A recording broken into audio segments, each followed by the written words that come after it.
All right, welcome in. I'm the Kodiak, and I'm here to talk about how Nico Collins broke out in a huge way in 2023.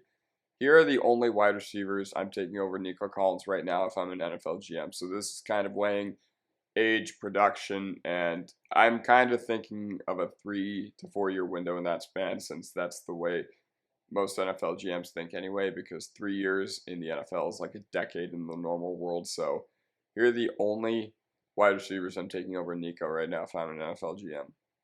Jefferson, Chase, CeeDee Lamb, AJ Brown, Amon-Ra, Puka Nacua.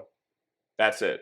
6 of them. Still pending Marvin Harrison Jr. and Malik Neighbors, but I only want a handful of receivers in this league over Nico Collins. I know Olave is a stud. I know Tyreek is a stud. I know Wilson, London, Pittman, and many others who I have not even mentioned are all studs.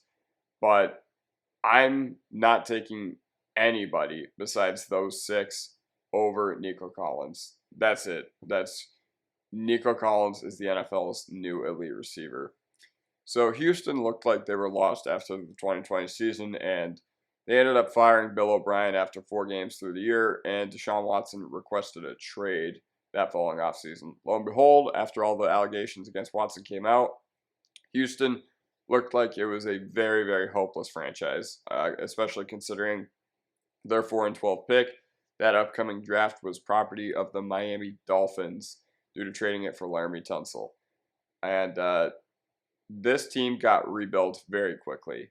And, I always say this in the NFL. The best way to do it, I don't care that GMs are always going to fight for their jobs. I don't care that coaches are always going to fight for their jobs. If you have security and you're not a competitive team, you have to blow it up because stuff like this can end up happening. And yes, I'm aware of like busts and all that, but your hit rate when you're drafting higher is exponentially better than if you're drafting in the middle rounds. So, lo and behold, the wide receiver position for the Texans is one of the best in the NFL, and this team had a lot of questions at receiver coming into the year. Nico Collins had missed 10 games the previous 2 years of his career. Mechie was someone who I was literally never high on at all. I hated him as a prospect, but I hate even more so the fact that we may never get to fully see what he was if he was never hit with the unfortunate diagnosis. Prayers up. If Tank Dell was healthy, they'd be even scarier in the playoffs. And speaking of Tank Dell, I was never high on him. Nobody below 5'9" and under 175 pounds was ever good enough to matter in the NFL.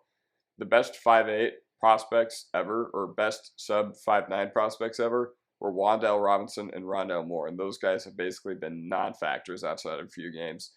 But back to the Texans. During that offseason, even after Deshaun had requested a trade and the team eventually landed on Davis Mills, who overperformed in 2021, in that same draft, they landed Nico Collins. Now, every single fan base with a below-average quarterback who whines about their quarterback not having enough help should recognize that Nico Collins was a dude that most casuals had never even heard of.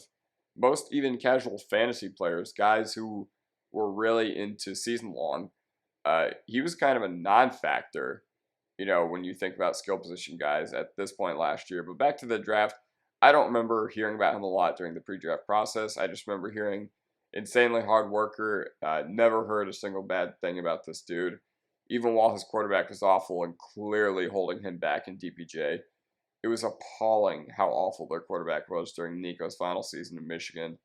But yeah, he sat out his final year due to COVID, but he was by far the best receiver on that team for years. And, Donovan Peoples-Jones has been solid for the Browns, but he was clearly the second option behind Collins in Michigan.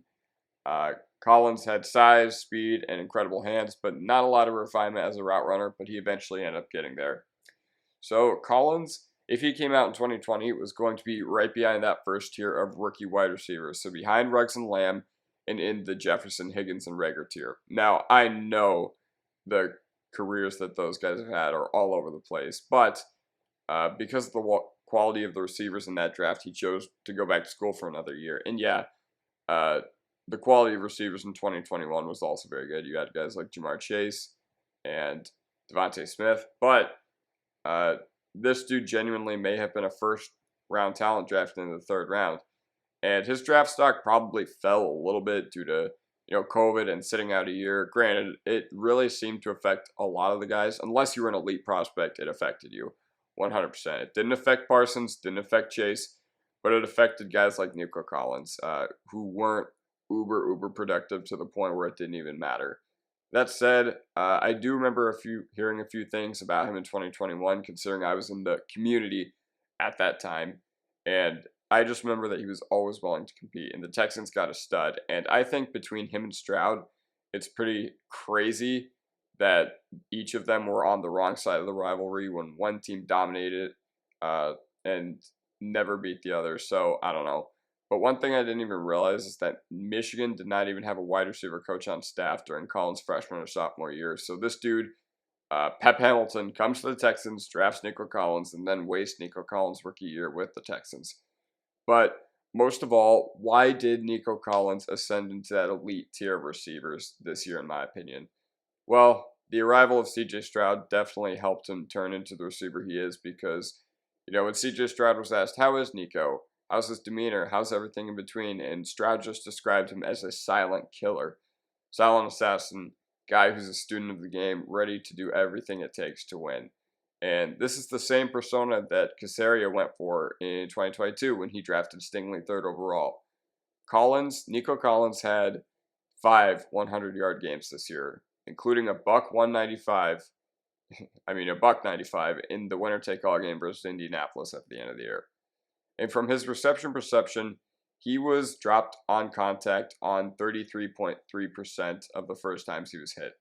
So he was really taking the fight to defensive backs and consistently gaining extra yardage in the first 2 weeks. He is a defensive back's worst nightmare. Bobby Slowik really unlocked this dude's game. He really shines on comebacks, curls, and digs in the intermediate part of the field, and that's what separates the elite quarterbacks, the ability to target that area of the field away from the very good ones, and CJ Stroud has figured out a way to unlock this dude, and this Houston passing game is going to be lethal for years to come, especially when they get Tank Dell back. Now, Tank Dell, unfortunately, the fractured fibula is historically a very tough injury to come back from. Just think about the skill guys within the past few years that have had it. Tony Pollard, Rashad Penny. And I know people are going to be like, well, those guys were older running backs anyway. That said, they were both really good at the time that they got hurt. And they were basically non-factors this past season too. And Nico Collins in particular. So I don't know what Tank Dell is going to look like, when he is coming back from that surgery. He does have a full off season. And he is a younger guy, so that is working in his favor. But back to Nico Collins, he's gone from not really being strong against zone coverage to being murderous versus both man zone and press. I absolutely love this player. I'm absolutely gushing over this dude. I want literally every Nico Collins share I can get in a dynasty startup. I want to invest in him, everywhere I can get him if I'm, in the 4th, 5th round in a dynasty league, but I can guarantee he's going to be treated as a wide receiver 1 because he is in the elite tier of wide receiver 1s now. He had an uber productive year.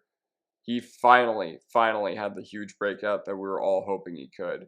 And yeah, I know Davis Mills kind of overperformed his expectations, especially for, where he was picked, but he never, ever found a way to utilize this guy. And once Nico Collins finally got his elite quarterback, he showed an elite ceiling. He showed that he is going to be one of the best wide receivers in the NFL for years to come. All right, that does it for me. I will see you guys next time. Peace.